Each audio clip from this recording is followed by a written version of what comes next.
Good morning. It's another Monday. Welcome to Politics and Power on TSLNIGERIA TV. I have with me a very interesting guest on set, and that's the person of Don Etinosa Igiebor. Igiebor is the Director, Youth and Student Mobilization of the All Progressive Congress. Is that right? Yeah. Okay, good. Now, I'm going to start the discourse this way. You know, whenever I meet you both online and offline, I always hit it hard. So I'm going to start the conversation this way this morning. A lot of persons, they believe that the APC should be moving from state to state, apologizing to Nigeria and not campaigning. What's your take on this?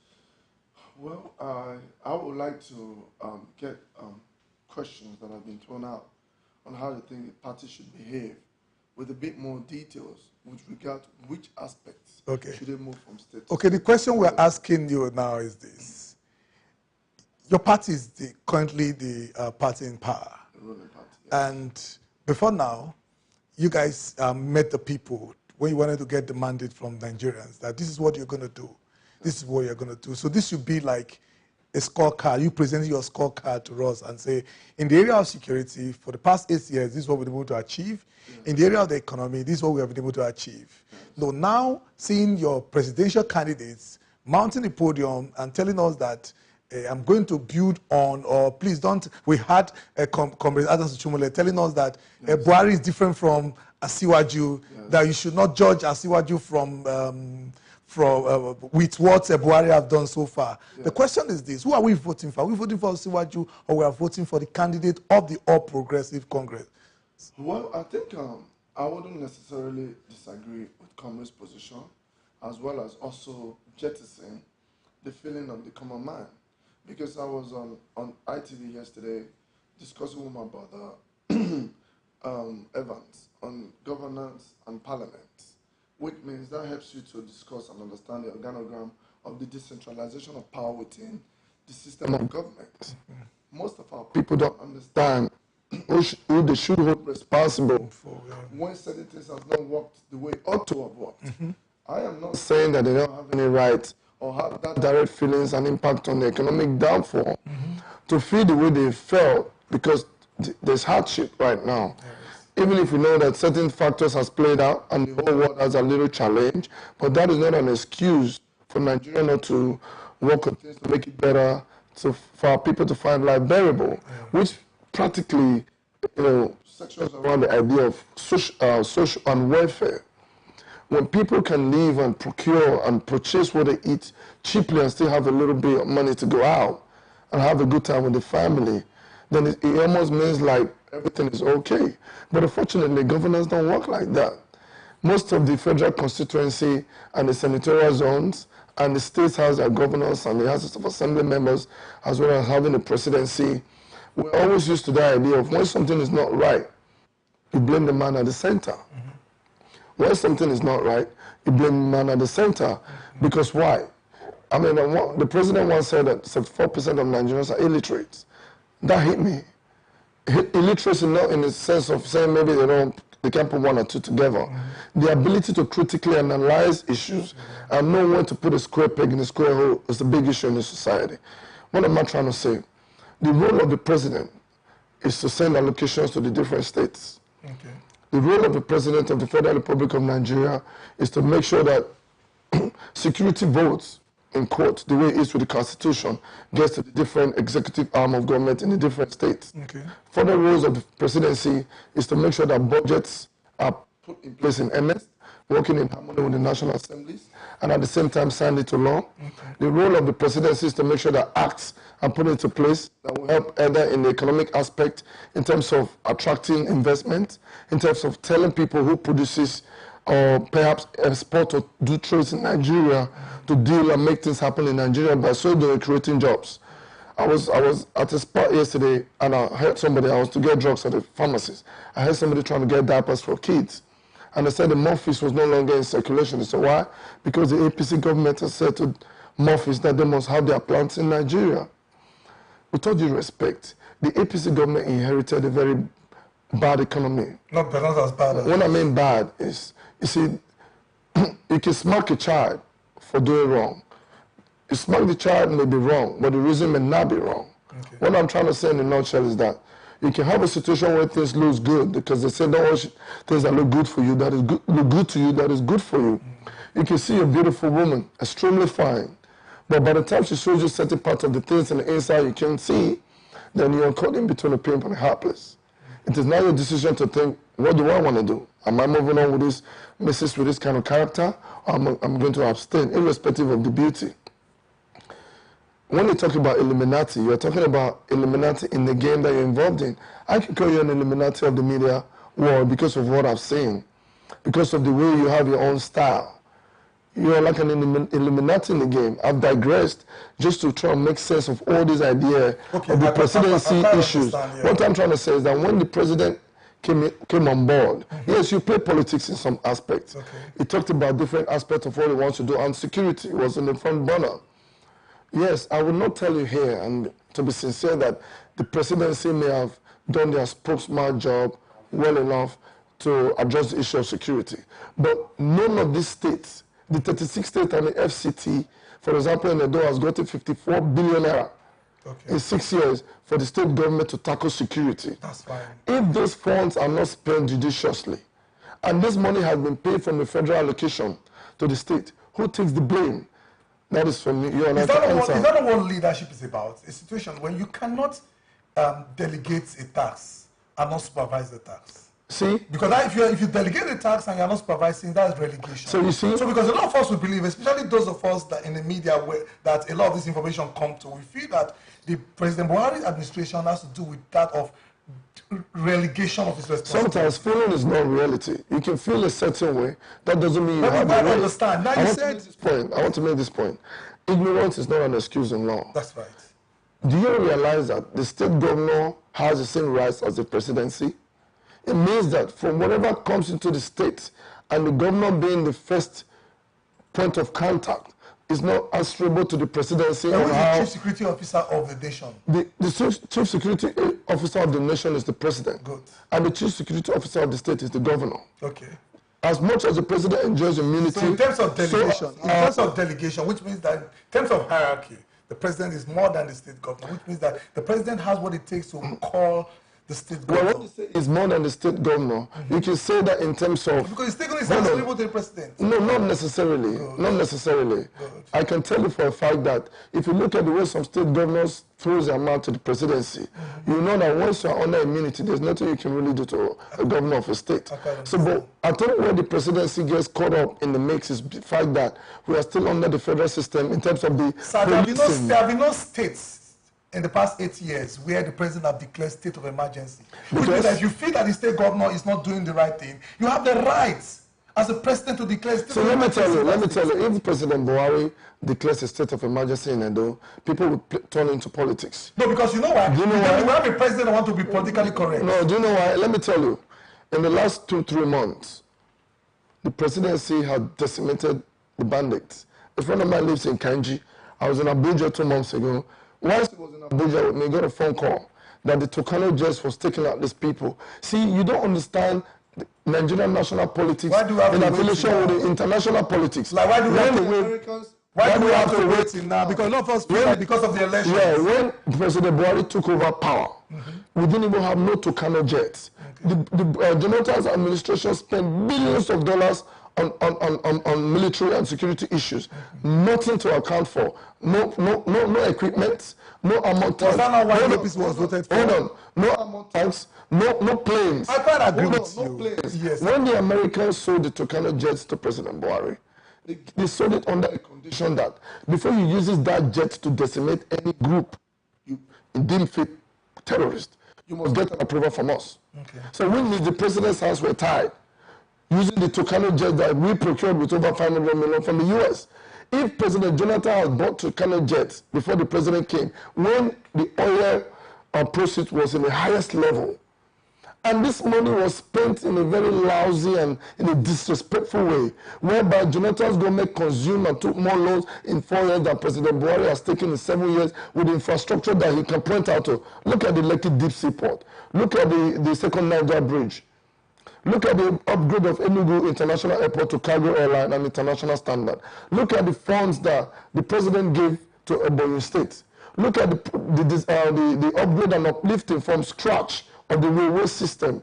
This runs into billions, and President Buhari borrowed less. With the high level of inflation, any less from the issue of selling petroleum crude oil to the Western world, and also going through two different recession systems like COVID-19 and the war in Ukraine. So with the resources many that were available to the president, I beg to differ on the fact that it is when people have a carnal knowledge of how governance and government runs. That is they will understand and appreciate the presidency, even if they have some errors within the security aspect. Okay, you see, I quite understand. You see, let me just round up by saying this. If you have a federal constituency representative who is supposed to bring projects to the federal constituency, and the president does not stop them from putting their project into the budget, whether it is road, whether it is hospitals, whether it is clinics, whether it is empowerment, skill acquisition places, and the federal constituency representative that you send chooses not to do it, it is wrong for you to be ignorant and gullible when he tells you, well, it is the presidency that don't want me to do it. If you look at what Nigeria earned during the time of Goodluck Jonathan, and the decay that was in the military system, practically no equipment, you will praise the president for where he has taken us to today, knowing fully well that Nigerians are not easy to deal with. So when they start to point fingers at the man who has done so much, look at the Lekki Deep Sea Port. That project alone employed direct and indirect labor over 10,000 people. And not the indirect labor, not the economic value. Look at the issue of railway. For decades, we never had railway, but they've taken loans to do it. President Buhari has never stopped any foreign loans required by any state, even if from the DMO we already own huge money on foreign debt, because he wants those governors who has the authority to spend the money to fix their people. If Wike did not open his mouth the other day, you will not know that President Buhari has paid Delta State over almost 430 billion. You will never know that President Buhari has paid Akwa Ibom. It's 140 something. No. Check the figures. Edo State that got the list go over 100 billion naira. If you put 50 billion towards roads in the whole of Edo State, I can assure you will have Edo roads 65% motorable. You see, the president don't owe them allocation. The president don't own the security vote. I have a direct relationship with the paramilitary system, from the IG to the DSS to the army to the police to the Kompo Mopo and whatever. I am personal friends with them. One of the CP was in Edo for a good 8 months before he left. He only got 5 million ones. And every month, Our Excellency gets 750 million. Okay, now, how do you not blame the insecurity thing on the presidency if the people here chooses not to do the needful? Now, Honorable Etinosa, you are the director for youth and student mobilization. Yes. I like the way you presented your facts. Fantastic. Thank you. If I'm going to vote for President Buhari with facts, vote for your party with facts, I feel the election should have been concluded today. Yeah. Beautiful figures. We have lots of them on paper that you guys keep telling us when you go for campaign. But the question I want to ask you, President Buhari or Asiwaju is not going to go to the grassroots to mobilize votes. How does these facts and figures you have, how does it translate to improving the lives of the average Nigerian? Yeah, well, it was during his tenure that Nigeria was termed the poverty capital of the world. During his tenure, with these facts and figures that you are presenting to us today. You see, this is the thing. I'm a student of Western instruction. I've lived in England for 30 years. I've been to 60 countries. We don't go by hearsay or having low emotional intelligence as a way of having a practical debate. For instance, I, Igiebor, who is a member of the APC, I can tell you that I'm the most hated within the political system. Not because I cannot live my niche, drive my nice cars, run my business, be part of the political system, sit with Asiwaju, sit with Shetima, sit with people that matters in the society, make my money, and lord over my people. But because we are prisoners of conscience, just like my candidate, Valentine Aswai, who has worked and employed over 2,000 people, he still has blemish. People still speak ill of him, probably because either they're ignorant or they may have had a bad run with him. Depending on maybe, for example, a man that has over 100 trucks, haulage, and have 10 petrol stations. You have Matthias and all these things there. He has created jobs. His petrol pump is always good because the car dealers along Sapler Road, the association came to me and said, look, we'll support him because his petrol pump, just because of his petrol pump, he's never cheated anybody. With the losses he makes, he even had to do away with one of the stations because we were prisoners of conscience to fight from the inside. They don't like us. We put our life on the line to get to see how we educate our brothers and sisters who does not really know what is happening in the inside.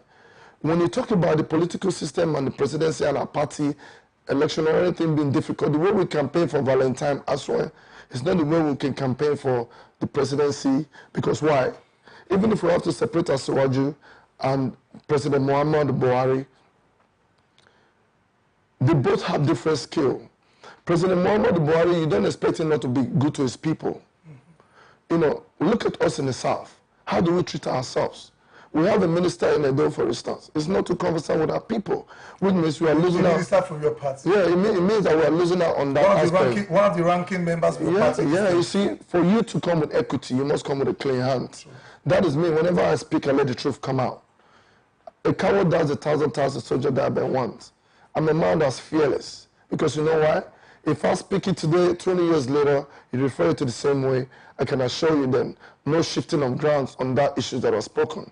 The aspect of the economy and what has happened so far and what the presidency has done, if our people truly understand what the presidency got this country from, the menial resources that they have, trying to put in processes in place, coming up with TSA accounts, whereby the money was just stolen indiscriminately before now, you will appreciate that we are coming from a rotten place into like a, you know, a bad place.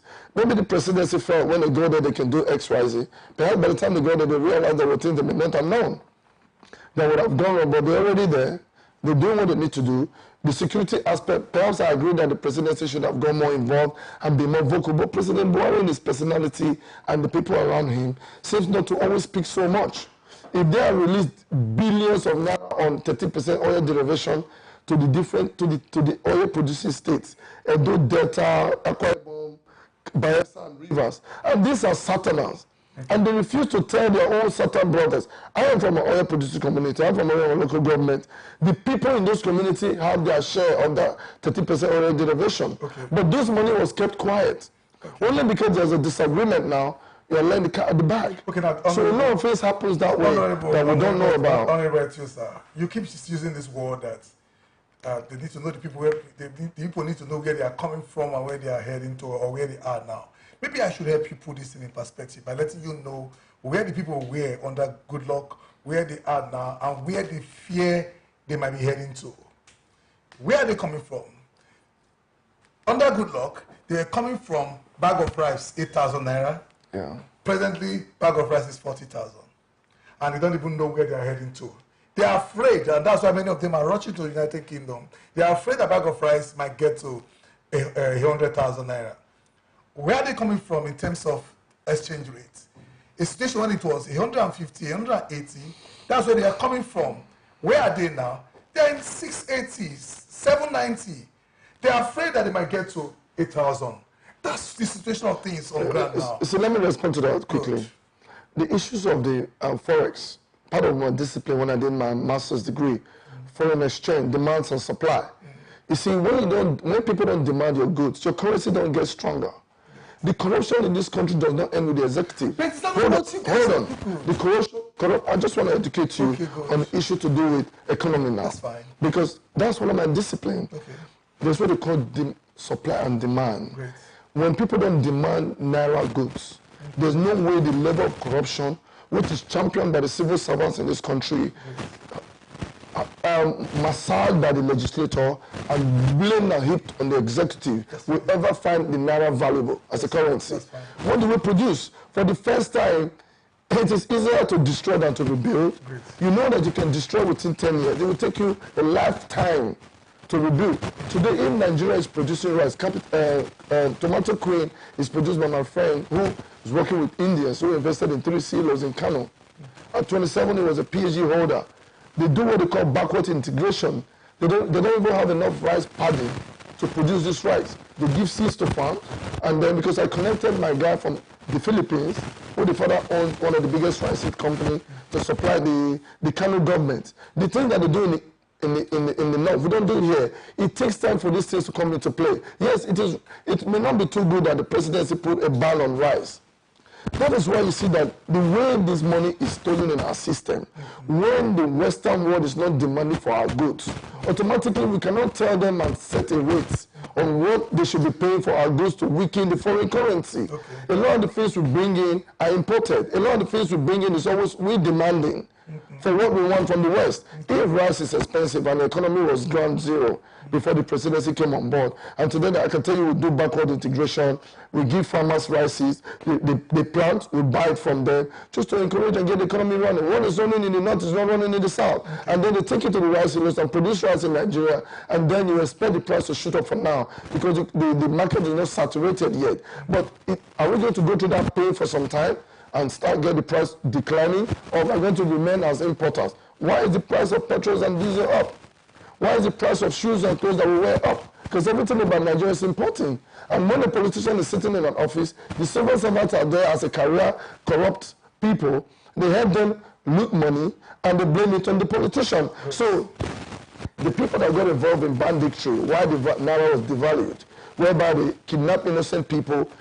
In my local government, people from my certain local wards were doing kidnapping, dressing like Fulanese and pretending to be Fulanese. Then they hand them over to the people in the bushes. I knew what I had to get involved. I knew I had to work with the CP to make sure that I work with our vigilante and realize that our people were the culprits.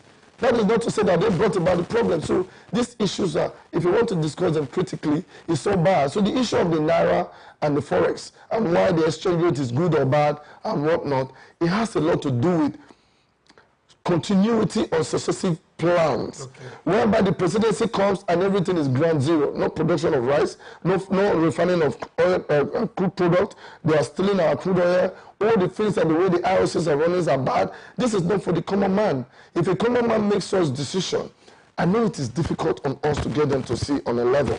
It is our duty to see from the little points at which you can talk to them to understand what the problems are, to start to engage with them. You don't blame them because they're actually feeling the pinch. But imagine we're in government with Valentine Aswe, and we decide to put in certain, when he wins by the grace of God next year, we're flying out of this country.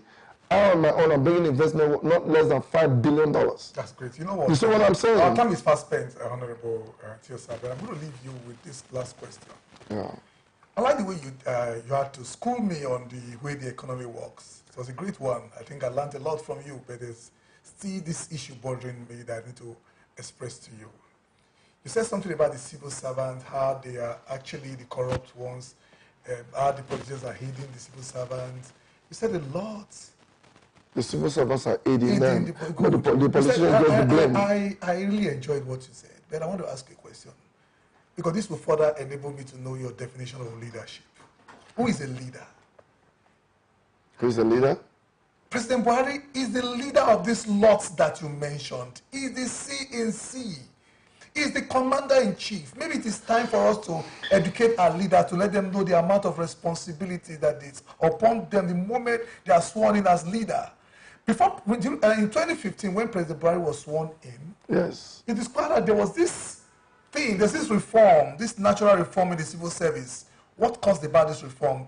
Body language. Yes. Civil servants started to behave well because they felt that the new man, the new sheriff that is in town, will not tolerate corruption. Yes. But what we were hearing there was body language, body language, body language. They were trying to study this man. If this man is actually the man they knew of during the time of Igiebor. Yes. But it got to a point, they became so familiar with the system to know that, come on, the Buhari we have now is different from the one we had then. He has lost the steam. What happened? There was this restoration of corruption.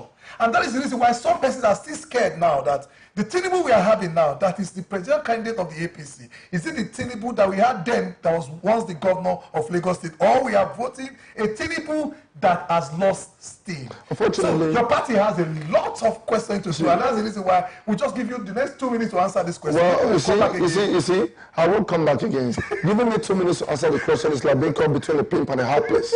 That is the problem, because you've asked like 3 questions now. Good. The issues of the fact that if there was a previous President Buhari, is it not shocking to you that the president comes and starts to put in measures in place to improve on things that, in quote, was supposed to be so good during the previous administration? Okay. I am not blaming President Goodluck Jonathan. The issues of the federal system, let me just quickly bring that to you. There's already a fault that is permanently deformed. They say when trust is broken, suddenly means nothing. Yeah. Do you know that in America, where I've practically like a son of the soil, the federal system which we inherited during the so-called apartheid regime, let me put it that way, of changing the parliamentary system to the federal system, when Aguiyi Ironsi from the southeast was in power, brought about Nigeria, they removed what they call the key performance indicators, where all states should have autonomy. States don't have autonomy in this country. In America, they don't have autonomy, whereby the state takes care of themselves and refers back to the center. The Nigeria you know then, the people you know then, are more corrupt and more deadlier than you ever imagined. Today, I'm an employer of labor, one of the MDs of Imperial Bizo. Just about 2 months ago, within 3 weeks, these so-called employees that you see when they say Nigerians are not employable, as dumb as they may look, stole 5 million naira in 3 weeks. 5 million naira. You can imagine Nigeria as a country. People need to understand that they're living in a massive country whereby there's decentralization of power from the presidency to the state and the local government. When the presidency has made available all its constitutional responsibilities to the states, the state governors, even when they call themselves technocrat, are sat on the local governments. From even rising or seeing the light of the day, if any local government is functioning now, it's probably been enough where a rose grew out of a country. All the money that is meant for local government are the governors and the civil servants are the biggest problems of this country. The presidency is just a victim of circumstance because they've called themselves into the position of having to lead. But I think President Buhari has balls to be reasonably quiet, not to create chaos. Because there are certain things you say as a leader, it can create uprising. There are certain things President Buhari cannot mention. Just like what Wiki has said, now if President Buhari has said it and these facts are found out, I can tell you that are gullible Nigerians that will go and attack the governor. We don't want that. You see, as a leader that he is, a man with a large heart, even if he's not exempted from blemish, he must have faults. We're all humans. I have my shortcomings. You have your own. When you govern, like now I'm director of youth campaign, APC campaign council, look at what I'm facing. I've had to deal with people. I have to come so low and get people to understand who cannot eat, that this problem is not coming from this angle. And those who are destroying it, many of them are also in my party. Many of them are in PDP. Look at 16 years of PDP.